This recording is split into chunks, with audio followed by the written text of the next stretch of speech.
All right, welcome back to the channel, subscribers. Oleksandr Usyk just fought last evening, and let me assure you, not last evening, this weekend. It was a good fight. Oleksandr Usyk definitely proved that he belonged in the heavyweight division. But, you know, man, look, it ain't going to be easy for him, and he is talking about making a very big mistake. Let's talk about the mistake that he is talking about making in this video.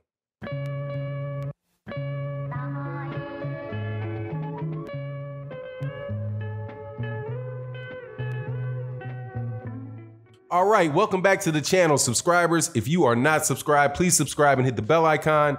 That way you can be notified of when we release more videos. And also, I want to say thank you so much to my Patreon community. I want to say thank you very much to the live stream community that comes to the channel every Monday through Friday, 11 a.m., right around 11:15 a.m. Central Standard Time. And on Sunday, our weekending show, OG Boxing Talk, 8 a.m. Central Standard Time with my co-host, Blood Boxing, KQKC Boxing, and Curtis Anderson. Now, Oleksandr Usyk said that he plans on putting on more weight for future heavyweight fights. Big mistake, man. Big mistake. Big mistake. Chad Witherspoon, who fought Oleksandr Usyk, said that he couldn't take anything away from Oleksandr Usyk, but he never really was hurt by Oleksandr Usyk. And really it was fatigue that made him have to stop. He would have kept fighting, but he fought on 5-day notice. He had 5 days notice to fight Oleksandr Usyk.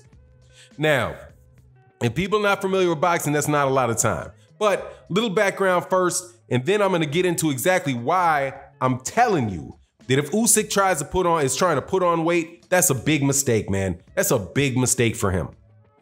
Oleksandr Usyk was a former cruiserweight champion. I do believe he's an Olympic gold medalist. He's from the Ukraine. Very, very good fighter. At cruiserweight, had very fast hands, tremendous punch volume, very much similar to Vasily Lomachenko in a lot of ways. Changes angles real well. I think that Oleksandr Usyk moves a little left to right, a little bit more, lateral movement than I see from Vasily Lomachenko. But regardless, that general mode of fighter. So he fought in the World Boxing Super Series and unified and became undisputed at cruiserweight as a result of that tournament, right? Now, the cruiserweight division traditionally is just not the richest division in the world. It's kind of an in-between, it's a tweener division. It is part of what used to be the entire heavyweight division. Before the cruiserweights became a very an accepted weight division, the weight classes from 175 went 175 to heavyweight. So anybody in the 180s, 190s, 195, those guys were heavyweight. So Jack Dempsey was weighing in 190, that was a heavyweight. Right, Marky Marciano, I don't think he got much over 200, but was around there. He was at heavyweight. And then over time, they put that weight class in there. So really, the way that I considered Oleksandr Usyk and the way that I think of the cruiserweight division is, yeah, he just kind of won like a junior heavyweight, right? Like just kind of like a junior heavyweight division. And it is not very rich in talent. You only have a couple that people that were really considered great cruiserweights. And that's Evander Holyfield. But Evander Holyfield's name really wasn't made in the cruiserweight division as far as like what he achieved. He really achieved in the heavyweight division when he came in and beat the likes of Mike Tyson, beat Buster Douglas, beat Riddick Bowe, lost to Riddick Bowe, beat Riddick Bowe, had a great fight with Evander, a couple great fights with Evander Holyfield, with Lennox Lewis, really cemented himself as a major heavyweight guy. So that's kind of the way that Oleksandr Usyk is now coming into the heavyweight division. Now, his style though is not like Evander Holyfield. Evander Holyfield at cruiserweight he's a highly technical fighter, but he was rough, very strong, had very solid, very good punching power at cruiserweight. had very good punching power and the ability to put hurt on you even at heavyweight. That's not what Oleksandr Usyk has. Oleksandr Usyk is more of he's just a highly technical fighter, or just an accumulation of punches, similar to Muhammad Ali and Muhammad Ali's jab. Muhammad Ali was the type of guy that really did land an accumulation of punches as well. Muhammad Ali had more on his right hand and more on his jab as well. But regardless, that's who Oleksandr Usyk is. Oleksandr Usyk is an accumulation. He hurts people by accumulating shots on them. Here's the problem with Oleksandr Usyk saying that he wants to put on weight. When you put on weight, you slow down.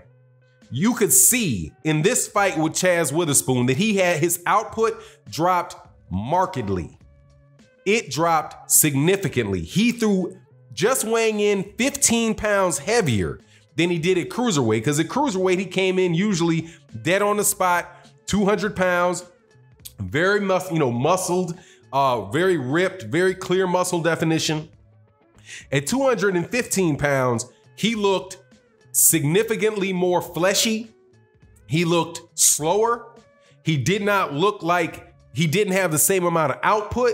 He didn't seem like his punching power didn't look like it was any bigger, or put it this way, that he was committing any more on his shots.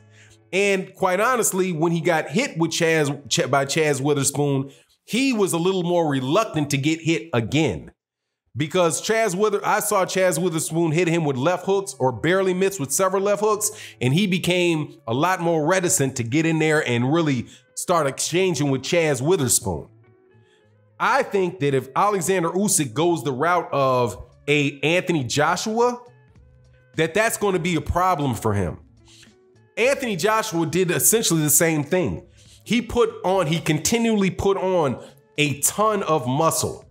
And when you put on a ton of muscle, and this has been stated many, many times in reference to Anthony Joshua, more muscle means your body's burning more oxygen. Burning more oxygen faster means you fatigue quicker. Somebody like Oleksandr Usyk fatiguing more quickly and burning more oxygen is a recipe for disaster at the heavyweight division, where he is fighting guys when he gets to the top level of the heavyweight division, whereas he's hitting with guys that are naturally bigger than him, right? Who are not relying on increasing their power by putting on a ton of muscle. And one thing that doesn't change, and one thing for sure that's going to get tested by Oleksandr Usyk, is his chin.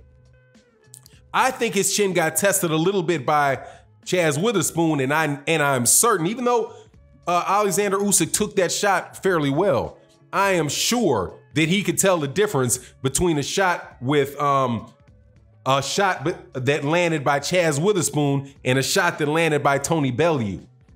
That is, I don't know, man. If you slow yourself down and you put in more weight, you might be able to take a better shot, but you're also going to be taking more shots. I would think that the smart thing for Oleksandr Usyk is to stay small. Stay small, stay lean, stay somewhere around 210, 212 pounds, and be able to sustain what you do over longer periods of time. And I do believe that the style for Oleksandr Usyk, that's a difficult style for people to beat, because he does have very fast hands and he has very accurate punches. His straight left, first of all, and he's a southpaw, so that's always a problem. But a straight left from a southpaw, he was catching Chaz Witherspoon over and over and over again with that shot. And I do believe that there's many of the heavyweights that he'll do the same thing to. The problem with him is going to be when he starts fighting guys, even with that style, when he starts fighting guys that are 6'6", guys that are 6'5", 6'6", 6'7", where that reach starts getting longer. Chaz Witherspoon wasn't any taller than Oleksandr Usyk. He was bigger. He's a bigger man than Oleksandr Usyk, but he wasn't any taller than Oleksandr Usyk. So Oleksandr Usyk he could find that range on him. But I just think that's going to be a bad mistake for Oleksandr Usyk, if he decides to come in at 230. 230, it's not going to guarantee that he's going to hit any harder. And if he's throwing the same, because he's, power comes from speed, right? Power comes from speed, being heavy-handed, obviously technique as well. I do believe that Oleksandr Usyk, when he sits down on punches, really does have the ability to land solid shots, kind of like Lomachenko. I think Lomachenko's power, when he decides to sit down on his punches, is a little underrated. But it's not Gervonta Davis. It's not Gervonta Davis type of power. Oleksandr Usyk does not have Anthony Joshua type of power. Oleksandr Usyk does not have, he doesn't have Derek Chisora type of power. He definitely doesn't have Deontay Wilder type of power. And if he's going to be trying to wade through and slip those bombs in order to land an accumulation of punches, he's going to need his speed, he's going to need his quickness, and he's dang sure going to need his endurance. And moving up, putting 30 extra pounds of weight on you is not a good look. And also, when you're talking about moving, if he said he's going to come in higher, say he comes in another 10 pound higher than that. If he was fighting at 220, how do you think he's really going to be coming in at 225 pounds without doing a significant amount of weightlifting? Maybe using the things that help you develop muscle while you're weightlifting, but that style is not his style. Evander Holyfield, that style, that putting on more muscle and getting bigger and heavier works for Evander Holyfield's style, because Holyfield is getting in your chest and he's fighting on the inside. He's sticking his head on you, sticking your head on the chest. He's digging to the body. He's pushing you back. He's just a much more physical guy. I just think that putting on more weight is just going to make Oleksandr Usyk slower. But anyway, you let me know what you think in the comment section. And with that, I'm out. Peace.